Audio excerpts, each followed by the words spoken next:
کہنے لگے میری بہن وہ بڑی مجھے محبت کرتی تھی اور میں اس کو لیے یاد آئے گی اور وہ آئے گی، اور میں اس کی تکلیفیں ہم نے کوئی نہیں دی. وہ کہنے لگا تیری بہن تھی نا؟ کہنے لگا ہاں. تو کہنے لگا بھائی جہاں تک تکلیفوں کا سوال ہے، جہاں تک پریشانیوں کا سوال ہے، میں تجھے گارنٹی دیتا ہوں وہ تیری بہن ہی نہیں بلکہ میری بھی بہن ہے. وہ جو رو رہا تھا وہ بیچارہ آنسو اس کے رک گئے، منہ سیدھا ہو گیا. کہنے لگے کیا فرمایا آپ نے؟ کہنے لگے ہاں مت رو، جس طرح سے وہ تیری بہن ہے اسی طرح سے میری بھی بہن ہے، تو بے فکر رہے.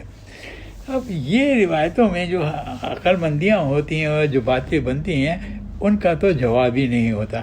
اب دلہن نہ روئے تو مشکل، روئے تو مشکل، اور اگر دلہن رونے لگے تو لوگ کہیں یہ کیا ہو گیا بھائی، دولہا کیوں رو رہا ہے، اس کو کیا پریشانی ہے.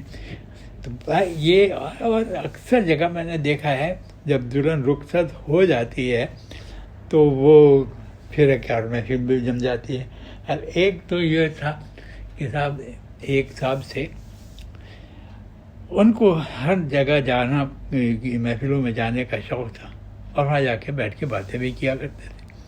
ہاں ابھی وہ نیا یہ تھا، جب بھی کوئی بات ہوتی ہے تو پروفیسر وہ جو ہیں ہمارے خط الحواس، وہ ان کو بے چینی ہوتی ہے کہ بہت دن سے ٹیلی فون پہ بات نہیں ہوئی، میرا کہیں ذکر نہیں آیا.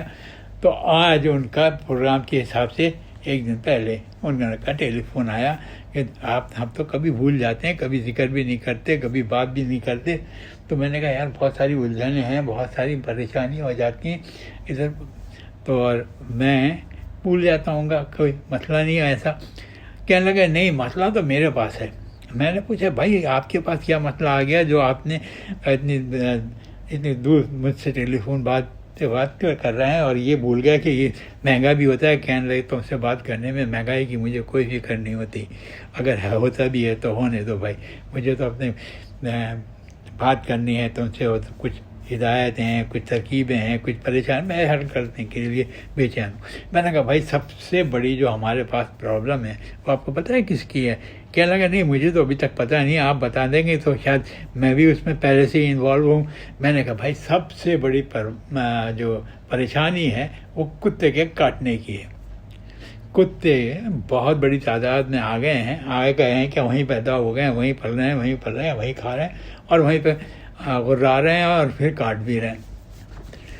کہنے لگے بھائی کتے کا ایک ہی علاج ہے، اس کی نسل کا خاتمہ کر دو. میں نے کہا صاحب اب کون ہے جو لاٹھیاں لے کے پھرے، کیا بندوق کی گولی سے ماریں یا اس سے ان کو کچلا. ایک زمانے میں بہت مشہور ہوتا تھا وہ کچلا زہر تھا اسپیشلی کتوں کے لیے. کیا نا کچھ بھی کرو، ایسا کرو. ایک دفعہ خبر لگی تھی اخبار میں کہ شہر میں کئی علاقوں پہ اس کا گوشت بک رہا ہے. میں نے کہا ہاں میں نے بھی پڑھی تھی. آپ نے کہنے لگی مگر میں نے کہا پروفیسر صاحب اس کا گوشت تو حرام ہوتا ہے. ارے یار ہر چیز کے لیے تم اس چیز میں پڑ جاتے ہو، یہ ہوتا ہے تو وہ ہوتا ہے. ارے میاں وہ بک رہا تھا تو تم نے پہلے کہیں پکڑا ہوا ہے؟ کسی نے نہیں پکڑا. اب یہ کہہ رہا ہے بکے گا تو پکڑنے کے لیے کیا اس کو کہو گے حرام ہے حرام ہے. ارے بھائی حلال کر کے کھا لو.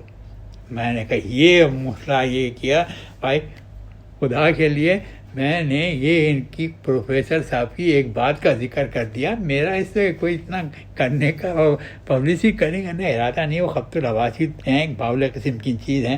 تو میں نے ان سے کہہ دیا کہ انہوں نے کہہ دیا کہ وہ حلال کر کے. تب میں اس ذات کو مزید بڑھانے سے نہیں چاہتا تھا، کیونکہ اگر میں نے کہا دیا تو پھر یہ کہیں گے میں فتویٰ لانے کو بھی تیار ہوں، تو آپ بے فکر ہو جائیے، کوئی بات نہیں ہے، کتے سے جان چھوٹ جائے گی. تو صاحب میں نے بڑی توبہ چلہ کی، کہا بھائی میرا کوئی عمل دخل نہیں تھا، ایک بات میں نے کہی تھی، انہوں نے یہ فتویٰ دے دیا. اب میں اس بات سے بالکل منکر ہوں کہ میں نے ان کو بعد میں ایک بات کی اور بعد میں انہوں نے مجھے الٹا لپیٹ دیا اس کے اندر. کہا صاحب جان تو چھوٹ گئی، لیکن ڈر بہت لگا کہ بھائی جب تک پروگرام ہو جب تک تو بولیں، پروگرام میں معافی تواضع کر لیں گے کہ بھائی ہمارا کچھ نہیں تھا. پروفیسر خط الحواس صاحب سے پوچھ لیجئے تو وہ بتا لیں گے آپ کو. دیکھیے خبط الحواس اور پاگل، اور ایک نسل ہوتی ہے جو جب کوئی ریٹائر ہو جاتا ہے اس میں کہتے ہیں سٹے آ گیا ہے، 60 سال کا ہو گیا ہے. یہ تینوں اسٹیج ہے پاگل پن کے. پہلا اسٹیج ہے سٹی آ گیا، دوسرا ہے باولا ہو گیا، یہ باولا ہو گیا یا بدحواس پروفیسر خبط الحواس ہو گئے. کیونکہ یہ لوگ ذہنی طور پہ اچھے ہوتے ہیں لیکن عقلی طور پہ جھٹکا کھا جاتے ہیں، اور تیسرا ہوتا ہے مسلم پورا پاگل. تو یہ درمیانے درجے کے پروفیسر ہیں جو پڑھے لکھے ہیں، لیکن زیادہ کچھ پڑھنے کے بعد آدمی کی وہی کیفیت ہوتی ہے جو ہوتی ہے. ایک شخص کو میں آپ کو ایک سچی بات بتا رہا ہوں، ایک محلے میں ایک آدمی کو اس کے پاس جاتا تھا، وہاں ایک لڑکا ہے اچھا خاصا تھا، اس نے بڑی پڑھائی کی اور بڑی A1 پوزیشن دفعہ آئی، اور اس کے بعد اس کو جاب نہیں ملی.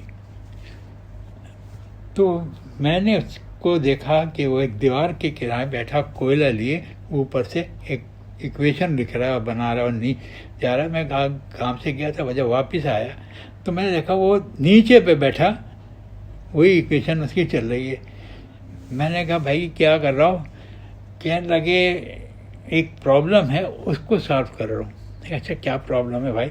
کہنے لگے پڑھا لکھا ہے، سب کچھ ہو، لیکن روزگار نہیں ہے. یہ کہہ رہا ہوں کہ روزگار کیسے ملے، یہ اس کی ایکویشن بنا رہا ہوں، اور اوپر دیوار سے نیچے تک وہ پہنچ گئے تھے وہ ایکویشن بنانے کے چکر. تو یہ بھی اکثر ہوتا ہے کہ لوگ زیادہ پڑھ جاتے ہیں، زیادہ لکھ جاتے ہیں، تو ان کو حیثیت کے مطابق کوئی کام نہیں ملتا، تو پھر وہ خبط الحواس ہو جاتے ہیں.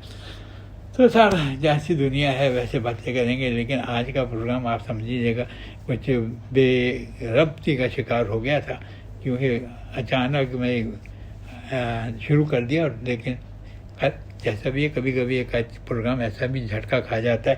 اصل میں بات ہوتی ہے یہ کہ اب کچھ یادداشت بھی ذرا سی ڈسٹرب ہو جاتی ہے. اگر بیچ میں سے کوئی جھٹکا لگ جائے، سو گئے یا ہٹ گئے، تو وہ جو پچھلا سوچا تھا سب کچھ، اس کے بعد یہ ہوگا، اس کے بعد اس میں ڈسٹربنس ہو جائے گی. اس کے لیے ایڈوانس میں اگر زیادہ اچھا نہیں ہوا تو ہم اس کو لفٹ کر لیں گے، اس کی بھی کوئی فکر نہیں ہے. ایک پروگرام ایسا بھی ہو جاتا ہے. چلیے اجازت دیجیے، انشاءاللہ اگلی پروگرام میں پھر حاضر خدمت ہوں گے. یہ یقین کے ساتھ اس کی کسر پوری کریں گے.